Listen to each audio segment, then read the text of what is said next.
everyone, and welcome back to Nailz Garage. Today I'm going to be reviewing my M18 Fuel Variable Speed 7-inch polisher. I do want to mention I do have Nailz Garage t-shirts, hats, hoodies, and koozies on nailzgarage.com. If you want to go ahead and show your support, you can grab you one today. With that being said, this is my M18 Fuel 7-inch Variable Speed polisher. Now I did opt to go with the tool-only version of this kit, as I do have other Milwaukee tools in my shop and I use the XC 5.0 batteries. What comes in the box is your polisher. It also comes with a 7-inch backing pad, comes with a handle. I don't really use these with my single action polishers, but you can if you'd like. It's better for bigger jobs like boats and things like that. Comes with an Allen wrench to install the handle and screws for it. Comes with a centering piece here to center your pads onto your 7-inch pad.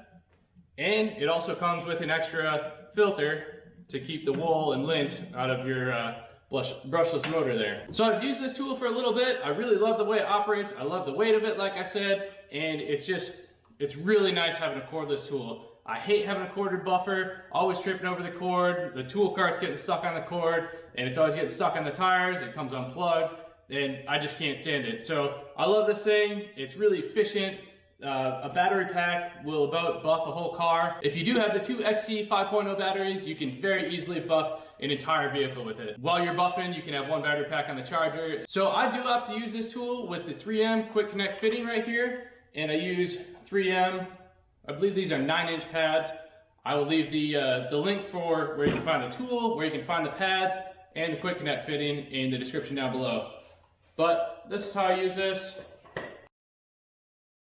I really like this fitting. It's really easy to get the pad on and off, and it keeps your pad centered. I also, like I said, I used it with a 5.0 battery pack that didn't come with the kit, but I had these separately. So this battery is freshly charged, as you can see right there. I just pulled off the charger and it is ready to go. So I already mentioned things that I like about the buffer. I like that it's lightweight, easy to use, no cords to trip over. It's a Milwaukee product. You can never go wrong with Milwaukee. And it overall operates exactly like a single action polisher should. So something that I don't necessarily like about it or care for is when you're using it at a higher RPM. I like to polish around 1600 RPM.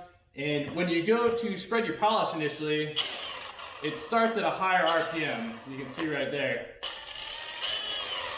And sometimes it can tend to sling your polish all over a little bit. So you do have to be careful of that. You know, it's not impossible to prevent, but you just got to spread it around a little bit better. But versus my old corded DeWalt polisher, you can kind of start it slower and move it around and work your polish into the paint better before it slings it everywhere. So we'll go over some specs real quick on the polisher. The polisher itself weighs 6.4 pounds.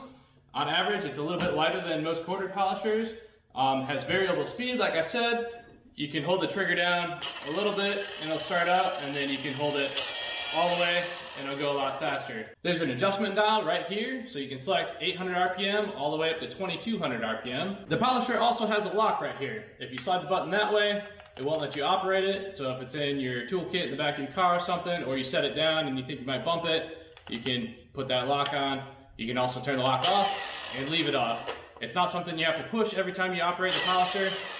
You can just leave it off like that, which is kind of nice. It also has a button on the head of the polisher, which allows you to lock the pad in place, or lock the shaft, and allows you to remove your backing plate easier.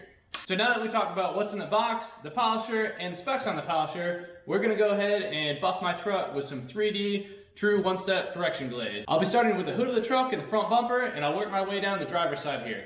Now, I'm gonna start a timer on my stopwatch just to give you a better idea on how long this battery is gonna last. I think I'm gonna be able to finish this whole side and still have maybe 25% battery left. Let's go ahead and get to it.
stopped the stopwatch at 39 minutes. So we ran the polisher for, I would say, a solid 30 minutes.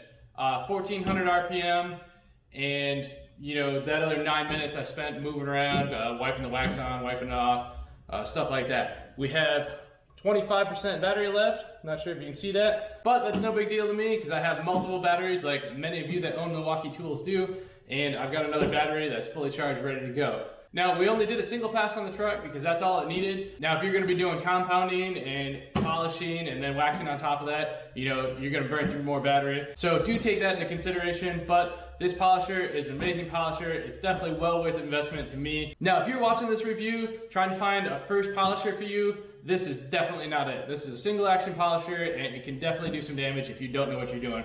I consider myself a mediocre detailer. I'm not a professional detailer. I just do it in the garage on weekends.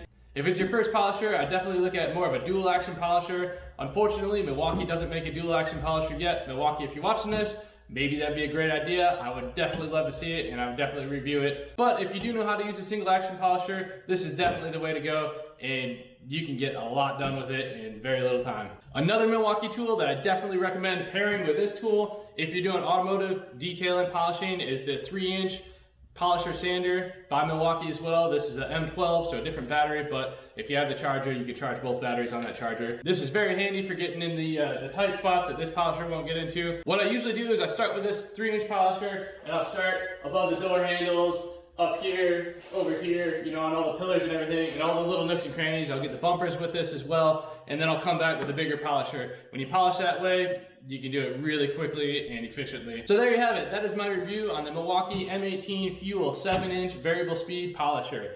Model number 2738-20, tool only. Milwaukee does have a kit that comes with the battery and with the charger, but I opted for this setup because I've got many other Milwaukee tools that I love and enjoy. Also, check out my channel for more reviews. I've got a review on the M12 3-inch polisher sander on there as well, and this is a great little tool as well. Pairs very nicely with this one. Like I said, I'll have all the part numbers in the description down below. Also, if you think there's anything that I missed or anything else you want to see with this tool or anything else, please put it in the comment section down below. Thanks for watching. Please like, share, and subscribe, and we'll see you in the next video.